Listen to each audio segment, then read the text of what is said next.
Ladies and gentlemen, history is shaped not only by victories but also by mistakes. The greatest empires of the world have not fallen because their enemies were too strong, but because their own miscalculations opened the door for others to rise.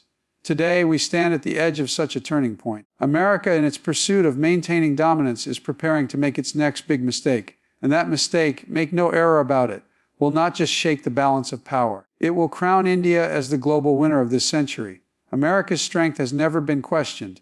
For nearly a century, the United States has stood as the symbol of power, innovation, and dominance. Its economy has commanded global markets. Its military has patrolled oceans. And its culture has influenced the daily lives of billions. Yet the very thing that made America great is now beginning to rot from within. It is not an external enemy that will dethrone America. It is not a war that will erase its supremacy. It is the invisible poisonous seed of overconfidence, the belief that because America was once unmatched, it will remain unmatched forever. And history teaches us that this kind of arrogance always precedes a fall. Overconfidence is not just pride, it is blindness. It is the refusal to see reality as it is because you are too busy believing in what you think it should be. Rome was overconfident when it spread its legions across the world, thinking no one could ever challenge it. Britain was overconfident when it believed the sun would never set on its empire.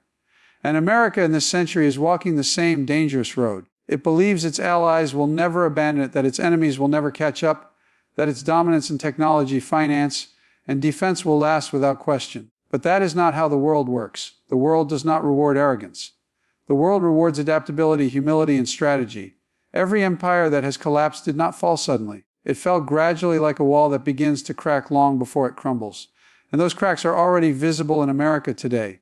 Economically, the country is drowning in debt, spending more than it earns, borrowing from the very rivals it seeks to weaken. Socially, its divisions are sharper than ever, with politics tearing its own people apart. Internationally, its credibility is being tested every day, with allies questioning whether they can still depend on it.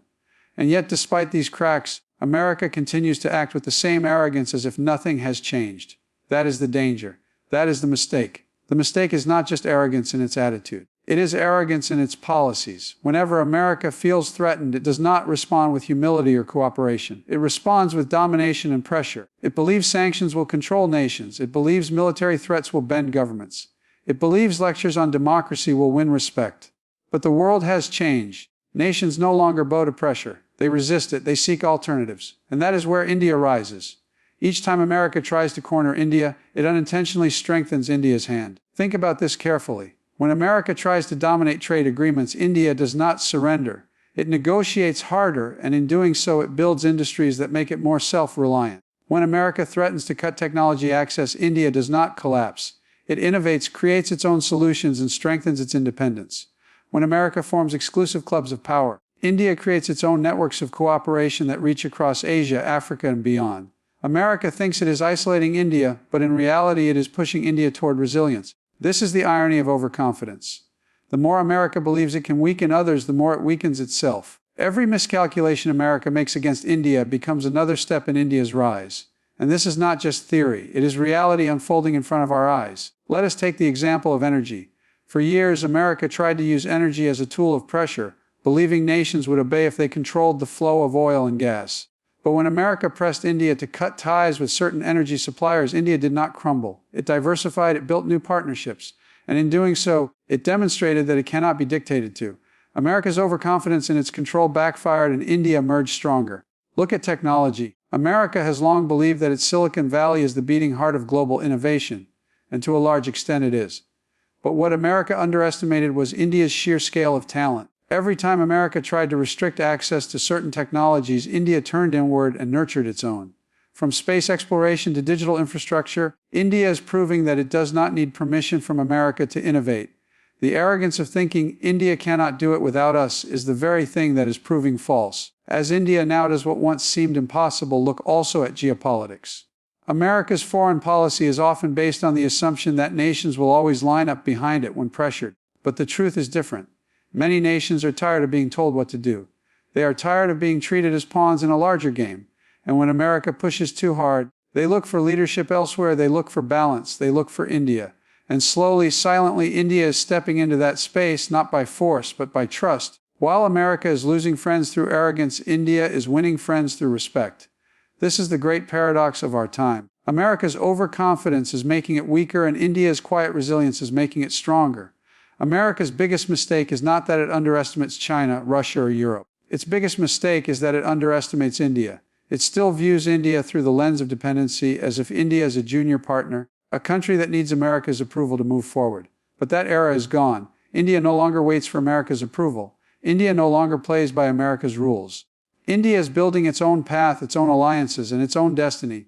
And the more America refuses to see this, the harder the shock will be when India emerges as the true winner. Think about what happens when a nation grows arrogant. It stops listening. It stops learning. It believes it has nothing left to prove. That is America's current danger. It believes that because it was the superpower of the 20th century, it will automatically remain the superpower of the 21st. But India is teaching the world a different lesson. Power is not inherited, it is earned. Respect is not permanent, it is built every day. Dominance is not guaranteed.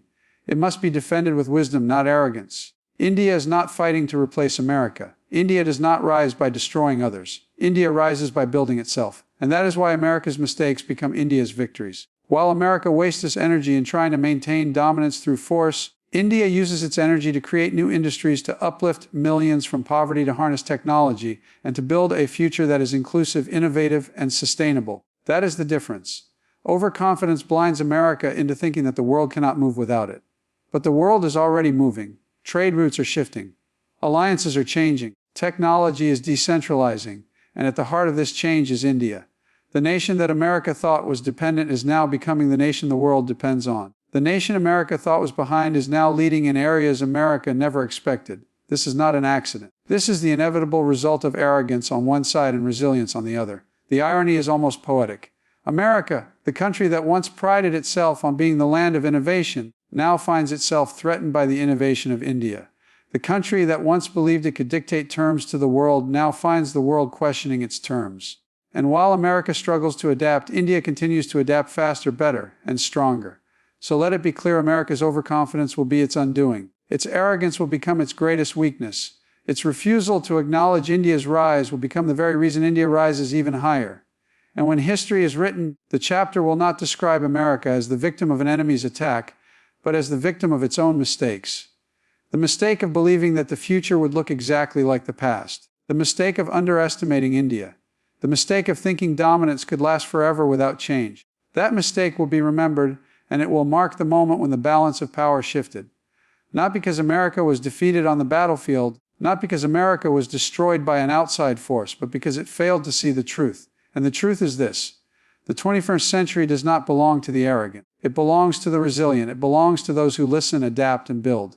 And above all, it belongs to India.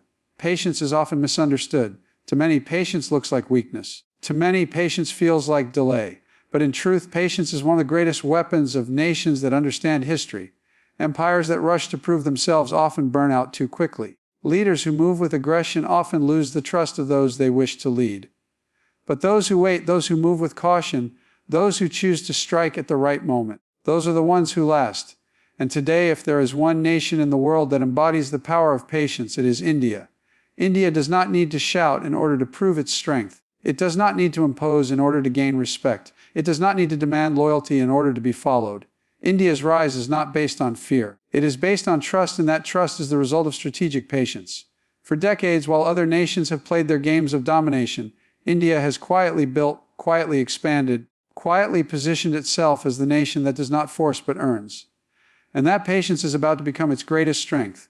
Look carefully at the way America moves on the global stage. It races, it pressures, it dictates. Whenever it feels threatened, it reacts immediately, often without foresight. It tries to corner its opponents, and in doing so, it often alienates its friends. Its diplomacy is short-term, based on immediate victories rather than lasting foundations. This is not strategy. It is impulse. An impulse may win battles, but it loses wars. India, on the other hand, does not rush. It plays the long game. When others are chasing quick victories, India is planting seeds that will bear fruit decades later. When others are burning bridges to assert dominance, India is building bridges that will still stand when the dust has settled. That is the difference between power built on impatience and power built on patience. Consider how India handles global partnerships. When America allies with nations, it often does so by demanding loyalty, by saying with us or against us. This creates compliance, not friendship. But India does not move this way. India approaches nations with balance, with respect, with the idea that cooperation should be mutual, not forced. That is why nations trust India. That is why even countries who may disagree with America still see India as a safe partner, because India does not rush to control. It waits to understand, to connect, and to unite. This patience is not passivity, it is not inaction. It is preparation, it is strategy. Look at India's economic growth. For decades, India has patiently restructured its economy, balancing tradition with modernization. While others mocked its pace, India was laying foundations. Today, that patience is paying off. Its digital infrastructure is one of the fastest growing in the world. Its industries are expanding at a rate that surprises even its critics. Its middle class is rising, fueling a domestic market that is now among the largest on the planet. This did not happen overnight. It happened because India was willing to take the long road, to focus on gradual, sustainable progress rather than chasing illusions of immediate supremacy. Now think about defense. India is not reckless in its military posture. It does not charge into conflicts to prove power. It invests carefully, builds steadily, and strengthens strategically. It avoids unnecessary entanglements. But when it must defend itself, it does so with precision and resilience. That is not weakness. That is wisdom. America, in its impatience, often exhausts itself in endless wars that drain its resources and damage its reputation.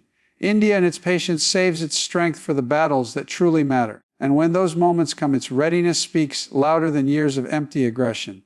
But perhaps the most remarkable demonstration of India's strategic patience is in its diplomacy. Look at how India has navigated global conflicts. While America takes sides aggressively, risking division, India holds balance. It speaks to all, listens to all, and positions itself as the nation that can bridge divides.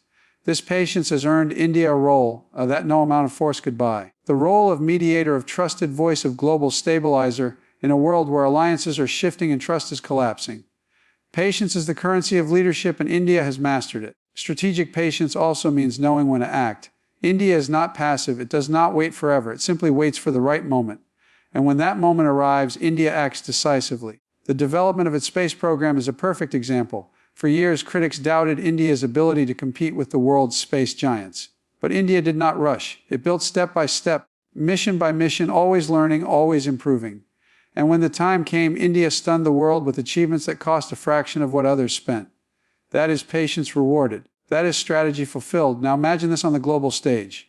While America rushes into every conflict, exhausting its energy, India conserves its energy for the decisive century ahead. While America pushes allies into submission, India builds allies through cooperation. While America seeks immediate dominance, India seeks long-term influence. And when America makes its next mistake, when its impatience leads it into yet another costly blunder, India will not have to do anything extraordinary. It will simply step forward, offering balance, offering partnership, offering leadership that is steady where America is shaky, and the world will turn to India not out of fear but out of trust. Trust cannot be built overnight. It requires decades of consistent patience. India has done that. It has proven that it can be a partner without being a master, a leader without being a tyrant, a power without being oppressive. That is why nations across Africa look to India with respect. That is why nations in Asia align with India with confidence. That is why, even in the West, leaders who once dismissed India now seek its friendship. This is the fruit of patience, and in the long run it will be India's greatest strength. Patience also gives perspective. America often acts as if every challenge is a crisis, as if every rival must be destroyed immediately. India, however, understands that time itself is a weapon. Sometimes you do not need to crush your opponent. You need only outlast them. Empires that move too fast collapse under their own weight, but nations that move with patience endure. That is why India is not rushing to declare itself the world's leader. It knows leadership is not taken by force. It is given by trust, and that trust is slowly but surely moving toward India. When history is written, people will not remember India as the nation that tried to conquer by rushing ahead. They will remember it as the nation that built quietly, steadily, patiently, until one day the world realized it was the leader they had been waiting for. America's next mistake will only accelerate this recognition, because when America stumbles in its impatience, India will be there steady and prepared. The world does not want chaos. The world does not want arrogance. The world wants stability, balance, and vision. And that is exactly what India is preparing to offer. The strength of patience is that it cannot be easily defeated. You can challenge aggression with aggression. But how do you defeat patience? How do you defeat a nation that is willing to wait, to watch and act only when the moment is right? You cannot. And that is why India's patience will ultimately win over America's arrogance. It is not the loudest nation that will lead the 21st century. It is the most steady. It is not the fastest sprinter who wins the marathon. It is the runner who conserves strength until the final stretch. That runner is India. So let us understand clearly the 21st century belongs to those who know how to wait. It belongs to those who do not burn themselves out with unnecessary fights. It belongs to those who earn trust, not demand it. It belongs to those who are steady, reliable, and prepared. And that more than anything else is India's true power. America may make its mistakes. It may waste its energy. It may lose the trust of its allies. But India with patience will rise. And when the dust clears, when the noise of arrogance fades, the quiet strength of patience will be what remains. And when that happens, the world will not ask, when did India rise? The world will realize that India was rising all along, step by step, with patience as its greatest strength. And in that moment, patience will no longer look like weakness. It will look like victory. It will look like destiny fulfilled. It will look like India leading the world. So remember this: America's next big mistake is not India's challenge. It is India's chance. The cracks in American dominance will not weaken India. They will elevate it. And when the dust settles, when history is written, the headlines will not read America loses. They will read India wins. The question is no longer if, the question is only when. And the answer, my friends, is sooner than anyone thinks.